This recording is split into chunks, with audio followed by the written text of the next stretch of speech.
Hey, everybody, this is TJR. And this is Robert Kinsler. And so, sad news today. Charlie Watts, drummer of the Rolling Stones, has passed away. And I found out from you, Robert. I found out from you. I was at work and I got a text message and I looked at my phone. I was on a short break and it just said, Charlie Watts has passed away. And you wrote devastated. And then I was just kind of like, I couldn't believe it at first when I saw that. It's like, what? No, it's like, that can't be right.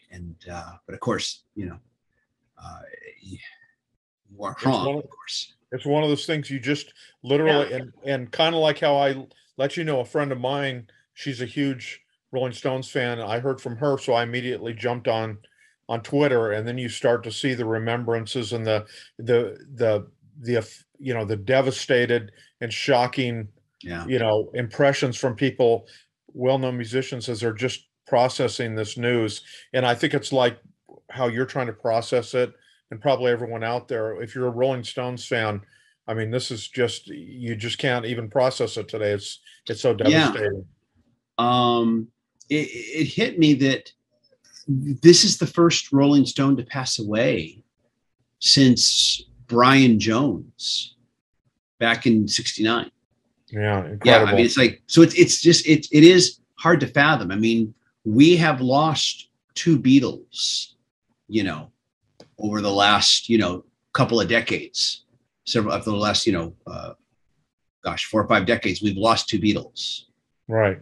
But since late 60, since '69, we have not lost a member of the Rolling Stones. Yeah. And And it's so important for everyone to remember too that on every single studio album, eh, on those albums, the only three Stones to be on every album were Mick Jagger, Keith Richards, and Charlie Watts. yeah, And he's really is part of that three-legged stool. And it's hard to believe, that the Stones can even go on without him. I mean, he is so critical, and I think you're seeing that. I mean, especially when you hear from the drummers like Ringo Starr and Max Weinberg, what he said, and some of the other drummers, how influential and how important he was to not only to the Stones but to influencing, kind of the style of how great drummers say, "Hey, I want to develop my style, but it needs to support the songs and the band too." yeah, And that's something just like Ringo Starr that he did so well.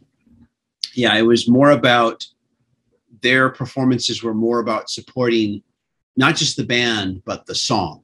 Hmm. That the song be up in front and that everything support that. And that's the type of drummer Charlie Watts was.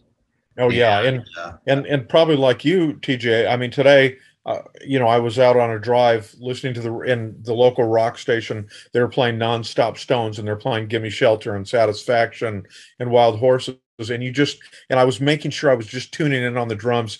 And it's so amazing how the little accents and the rhythms and everything that he did to make the songs better and make them great. And that's just something that you can't, you know I just don't know how it could ever be replicated with the Stones, because it's so magical what they did over the course of nearly 60 years.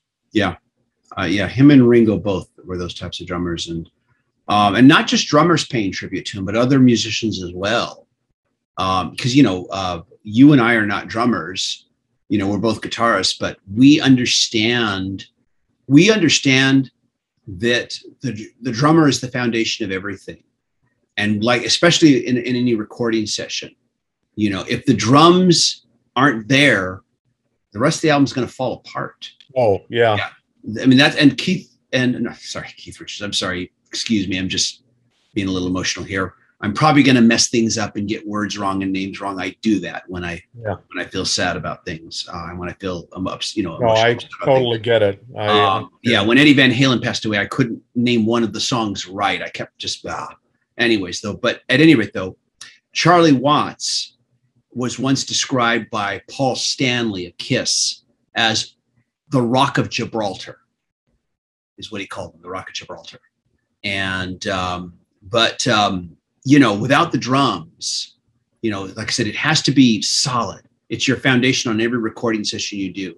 And if the drums aren't there, the rest of the recording session is just a waste of time. Oh yeah. And yeah, and he was one of those drummers where he was just this rock solid. Graham Nash, I read his tweet about him, where he stated, basically he was the heartbeat, which is another good way to describe the type of drummer he It is. is. He's the heartbeat. And sadly, drummers like him are oftentimes taken for granted.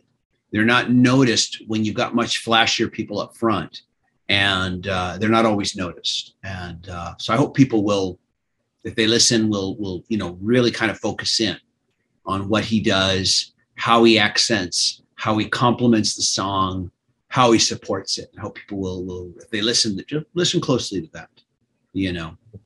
But Yeah, anyway, well said, TJ. I mean, yeah, there's a real magic about his playing, and like you, I'm kind of emotional. So, and you notice I'm wearing a Tattoo You yeah, shirt.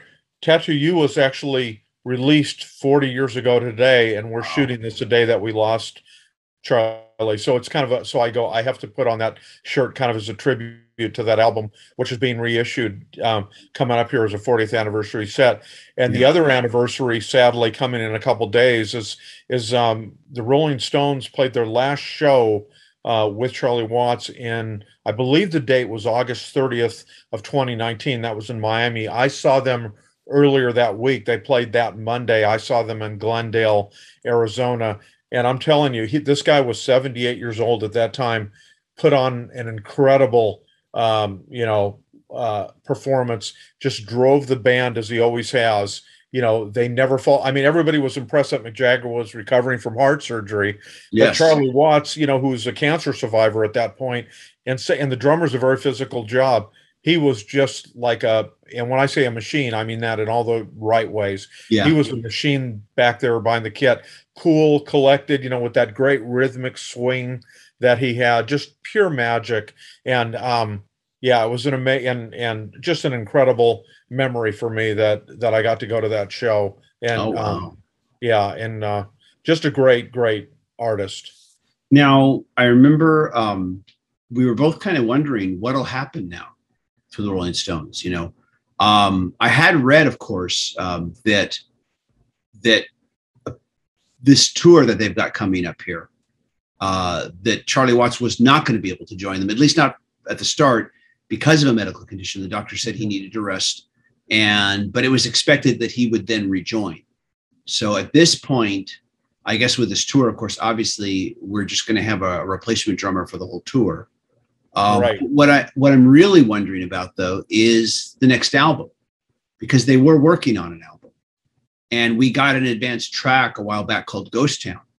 Great It was song. being worked Yeah. on for that album, and then they decided to release it early because of the whole lockdown situation. They felt it was appropriate at the time to release that.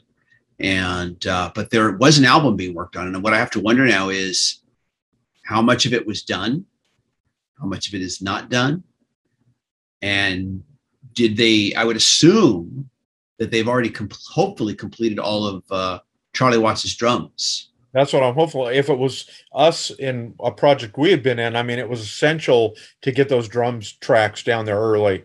I would assume so. It's funny we're reading each other's minds here, because Yeah. I was thinking that today too. I go, it's been well known that they're working on an album. Let's hope that Charlie's parts were locked in and were down. I would assume so, because Yeah. just for the same reason I just said.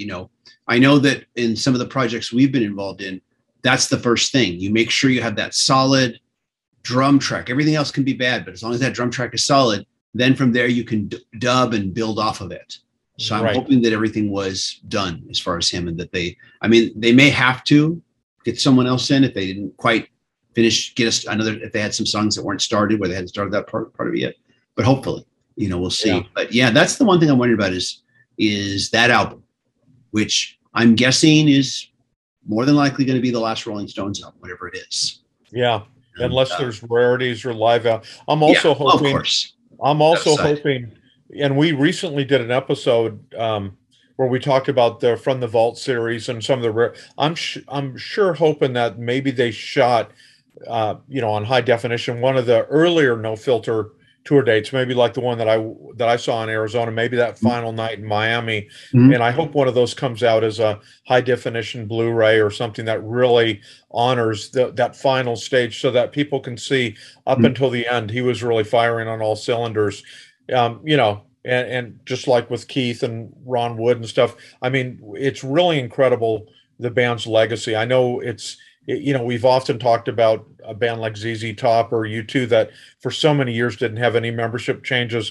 But I think because of Charlie Watts and Keith Richards and Mick Jagger, the chemistry that they had, even though there was a few other fluid parts, people that came and went, I think it always sounded like the Stones. And there's a great body of work, spanning the different, lineups that they had there but those three guys were essential. And he's, going to be Yeah. missed so much. The band will clearly soldier on for the tour with a different drummer now for the whole tour now is what's going to happen.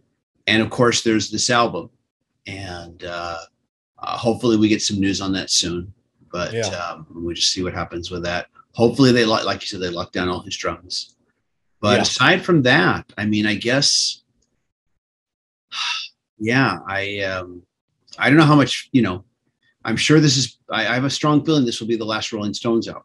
Yeah. One that comes out. I'll be surprised if we see another one. But at any rate, though, I'm just kind of beyond. I'm not sure what else to say. I know we wanted to talk about him. I know we wanted to kind of honor his memory and discuss his work with the Rolling Stones. And of course, we should also mention his work in jazz as well. We should mention that too. He was a huge jazz fan. He was, because that's what turned him on into music was his love of jazz. Yeah. So and when people read anything out there, and there's all kinds of obituaries and remembrances, there's a lot about that early love of jazz and how he continued to perform jazz throughout his professional career, on breaks from the Stones and things like that. So he really did. He obviously loved drumming, loved music, and it's pretty amazing too. He was married to his wife for I think 57 years. Yeah. And the Stones have this reputation, and I think it may have been true of the other members, but he was always a little bit different than the other guy. He always dressed dapper and kind of had his own vibe, but yet he fit well. That was the great thing about the Stones. They, just like the Beatles, they all had their own personality. Yeah. I would almost say that maybe Charlie Watts was the quiet one. Yeah. Definitely. That's good observation. To make the George Harrison comparison, I guess. I guess you could say Charlie Watts was the quiet one. Yeah. Because he didn't draw a whole lot of attention to himself oftentimes. Yeah. But he did his role very well, and did it so well, I think, that people didn't often notice. And he made it look easy. Yeah, he did. Great musicians always make it look easy. Yeah. They always make it look real easy. Yeah. But anyways, though. No argument from me there. Unless there's something else you want to say, Robert, I just want to invite everybody here watching to share your thoughts about Charlie Watts. Perhaps talk about favorite performances by him on whatever songs, whatever albums you want to talk about. Just invite you to just talk about that and share. Maybe share your live concert experiences.